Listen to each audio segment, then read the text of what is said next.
Saudaraku yang dikasihi di dalam nama Tuhan, saat ini kita akan merenungkan firman Tuhan dengan judul Allah Menyediakan. Sebelum kita melanjutkan firman Tuhan pada hari ini, kita akan berdoa. Bapa kami yang bertahta dalam kerajaan sorga, kami mengucapkan puji syukur dan terima kasih. Tuhan memberkati kami, menyertai kami. Saat ini kami mau merenungkan firman Tuhan. Kiranya Engkau memberkati kami, supaya firman-Mu boleh menjadi kekuatan bagi kerohanian kami. Dan biarlah Engkau mengurapi kami dengan kuasa Roh Kudus-Mu. Ampuni kami dari dosa dan pelanggaran kami. Doa ini kami persembahkan dengan percaya, di dalam nama Yesus Tuhan dan Juru Selamat kami. Amin. Saudaraku yang dikasihi dalam nama Tuhan, kita akan merenungkan firman Tuhan yang diambil dari buku Kejadian pasal 22, mulai ayat yang pertama. Bagian perikop cerita tentang kepercayaan Abraham diuji. Dan renungan ini sebagaimana yang saya sudah sebutkan tadi, judulnya adalah Allah yang Menyediakan. Dan renungan ini diawali dengan sebuah perintah dari Tuhan kepada Abraham. Dan ia berfirman kepada Abraham, Abraham, lalu sahutnya, ya Tuhan. Firman-Nya, ambillah anakmu yang tunggal itu. Lalu tidak berhenti sampai di situ. Yang engkau kasih, yakni Ishak, pergilah ke tanah Moria dan persembahkanlah dia di sana sebagai korban bakaran pada salah satu gunung yang akan kukatakan kepadamu. Sebuah perintah yang sangat jelas. Allah tidak hanya berfirman, ambillah anakmu yang tunggal itu. Karena kalau hanya dibilang anakmu yang tunggal, Abraham punya dua anak tunggal. Yang pertama adalah Ismail dari Hagar, dia juga adalah anak tunggal. Anak yang berikutnya adalah Ishak, dia juga anak tunggal dari ibunya, Sarah. Tetapi di sini dikatakan bukan hanya berhenti sampai di situ, yakni yang engkau kasihi. Sudah tentu Abraham mengasihi baik Ismail, baik juga Ishak. Tetapi disebutkan dengan jelas, yakni Ishak, pergilah ke tanah Moria dan persembahkanlah dia di sana sebagai korban bakaran pada salah satu gunung yang akan kukatakan kepadamu. Dan apa yang dilakukan oleh Abraham, saudara-saudara? Alkitab mencatat di dalam Kejadian 22 ayat yang ketiga, keesokan harinya, pagi-pagi bangunlah Abraham. Ia memasang pelana keledainya dan memanggil dua bujangnya beserta Ishak, anaknya. Lalu mereka sudah membelah kayu, sudah disiapkan ya untuk upacara korban itu. Lalu berangkatlah mereka pergi ke tempat yang dikatakan Allah kepada mereka. Dan ketika pada hari yang ketiga, Abraham melayangkan pandangannya dan kelihatannya kepadanya tempat itu dari jauh, tempat yang ditunjukkan oleh Tuhan, di mana Abraham harus mempersembahkan anaknya. Abraham tidak tahu sebagai manusia bahwa dia sedang ada ujian dari Tuhan. Dia tidak tahu, tapi bagi dia ketika firman itu disampaikan, kemungkinan ada pergumulan di dalam hatinya. Dan dia tetap menurut apa yang dikatakan oleh Tuhan.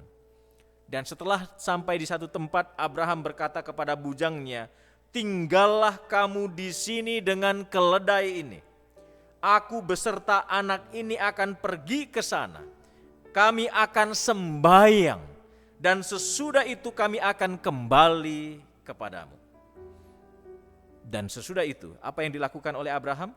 Abraham mempersiapkan segala sesuatunya. Dia mengambil kayu yang sudah disiapkan untuk korban bakaran dan memikulkannya kepada Ishak. Ishak belum tahu bahwa yang akan dikorbankan itu adalah dirinya. Ya, jadi dipikullah kayu ini oleh Ishak, ya. Sedang di tangannya dia sudah mempersiapkan pisau untuk upacara korban tersebut. Di ayat yang ke-7, Lalu berkatalah Ishak kepada Abraham ayahnya, "Bapa?" Sahut Abraham, "Ya anakku." Bertanyalah ia, "Di sini sudah ada api dan kayu, tetapi di manakah anak domba untuk korban bakaran itu?" Jika saudara sebagai orang tuanya mendengar pertanyaan seperti ini, bagaimana perasaan hati daripada saudara? Sudah siap semua untuk perlengkapan korban. Di manakah domba yang akan dikorbankan itu? Ya. Ini sudah tentu membuat semua hati Bapa merasa bersedih. Dan saudara-saudaraku yang dikasihi di dalam nama Tuhan, ketika pertanyaan itu disampaikan kepada Abraham, apa jawaban Abraham? Sahut Abraham, "Allah yang akan menyediakan anak domba untuk korban bakaran baginya anakku." Dia sebutkan jawaban daripada pertanyaan anaknya, Allah yang akan menyediakan. Dan sampailah mereka di tempat di mana Allah mengatakan untuk mereka membuat korban. Disusunlah kayu, diikatnya Ishak anaknya itu dan diletakkannya di mezbah itu di atas kayu. Ternyata yang akan dikorbankanlah adalah anaknya. Dan ini adalah sebuah pendidikan yang luar biasa. Ketika Abraham sudah tua, anaknya Ishak masih kuat, tetapi ketika Abraham yang mengatakan bahwa anak inilah yang akan jadi korban, tetapi di situ Ishak tidak lari, dia bisa menurut sebuah pendidikan yang sangat luar biasa. Dan di situ tadi dikatakan Allah yang akan menyediakan.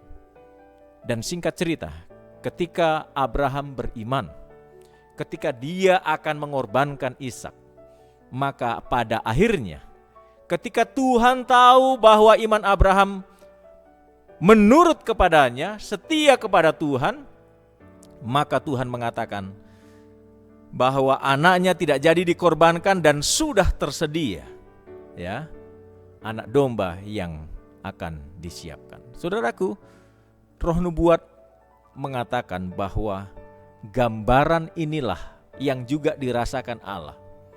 Ketika Abraham harus mengorbankan anaknya, betapa sedih dia harus mengorbankan anaknya.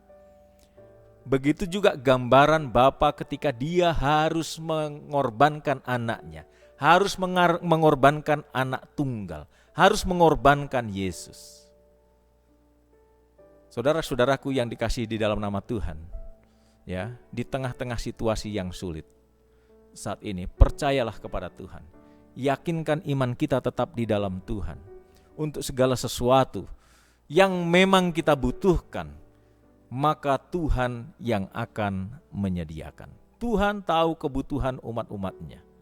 Dan bila mana kita pasrah kepadanya, maka Tuhan yang akan menyediakan. Kiranya Tuhan memberkati kita. Amin.